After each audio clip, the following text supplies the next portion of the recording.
Hit and run कायद्याचा तुम्ही आता निषेध करतायत, काय सांगा? हिट अँड रनच्या कायद्याचा आम्ही निषेध करतोय. हा कायदा आम्हाला मान्य नाही.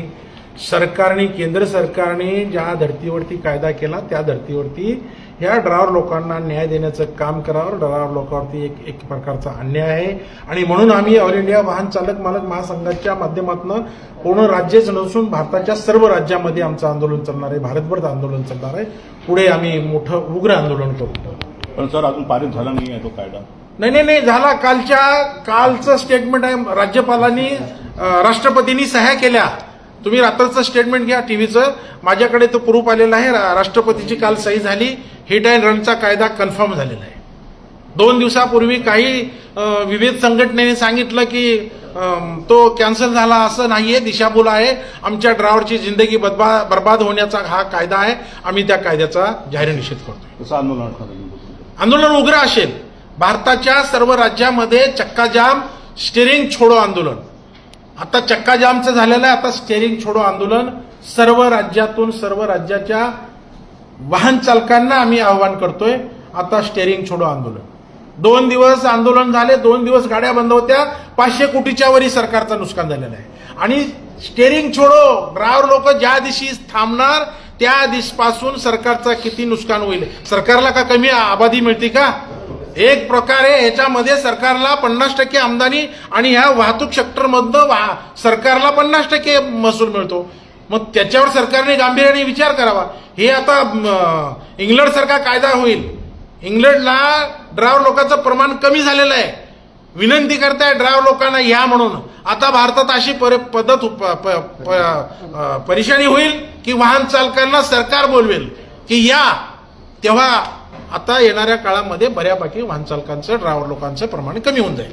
सर, पण या तुमच्या आंदोलनामुळे सामान्य नागरिकांना देखील मोठा भुर्दंड जो आहे तो पडतो. कारण का गेल्या टायमाला बघितलं तर पेट्रोलवर मोठ्या रांगा लागल्या. कारण का चालक नसल्यामुळे पेट्रोलच जे आहे ते पंपापर्यंत आलं नाही.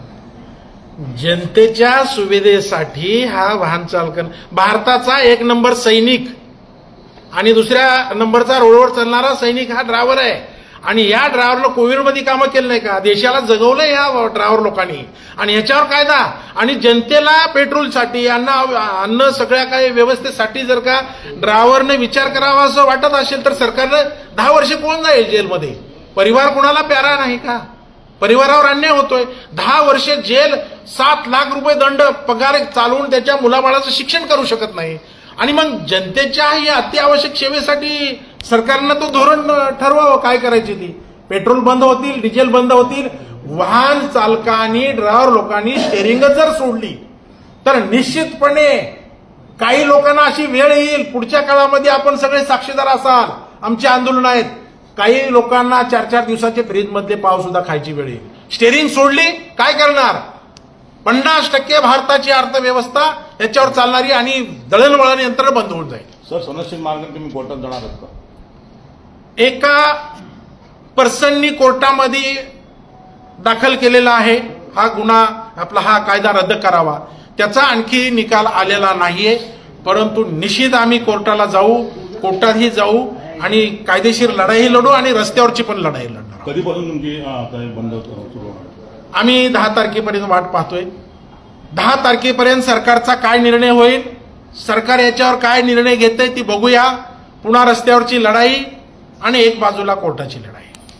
न्यायव्यवस्था आम्हाला न्याय देईल आणि सर्वच न्यायव्यवस्था असेल, भारत देशाचं पूर्ण यंत्रणा असेल. ही व्यवस्थाच्या वाहन चालक म्हणजे ड्रायव्हरवर डिपेंड आहे. तुमच्या आमच्या जीवनातला अत्यावश्यक घटक म्हणजे ड्रायव्हर आहे. प्रत्येकाच्या जीवनातला विचार करा. मैतापासून हॉस्पिटल पासून सगळीकडे नेणारा हा ड्रायव्हर आहे. मग तो रिक्षा चालक असो, टेम्पो असो, ट्रक असो, बस असो, 4 व्हीलर असो की कुणाचा पंतप्रधानाची गाडी असो, तो ड्रायव्हरच आहे. मग यांनी स्टेरिंग छोडो जर आंदोलन केलं तर काय होईल देशाचं एक थोडी आपण सर्वांनी कल्पना करा. सर, राज्याचे मुख्यमंत्री पण ह्याच इथून आज मुख्यमंत्री पदावर विराजमान झाले. त्यांच्याशी काय बातचीत करणार किंवा त्यांच्याशी काय याबाबत बोलणार आहे? नाही, केंद्राने कायदा केलेला आहे. काही 10 तारखेच्या आतमध्ये किंवा 10 तारखेच्या नंतर मी राज्याच्या मुख्यमंत्र्याला भेटण्याचा प्रयत्न करतोय. त्यांनाही निवेदन देऊन आपणही राज्यासाठी कायद्याच्या संदर्भामध्ये ड्रायव्हर लोकांना, वाहन चालकांना कसा न्याय मिळेल, कसं सहकार्य करता येईल या संदर्भामध्ये निश्चितपणे मी राज्याच्या मुख्यमंत्री साहेबांना सुद्धा भेटेल, गृहमंत्र्यांना सुद्धा भेटण्याचा प्रयत्न करेन.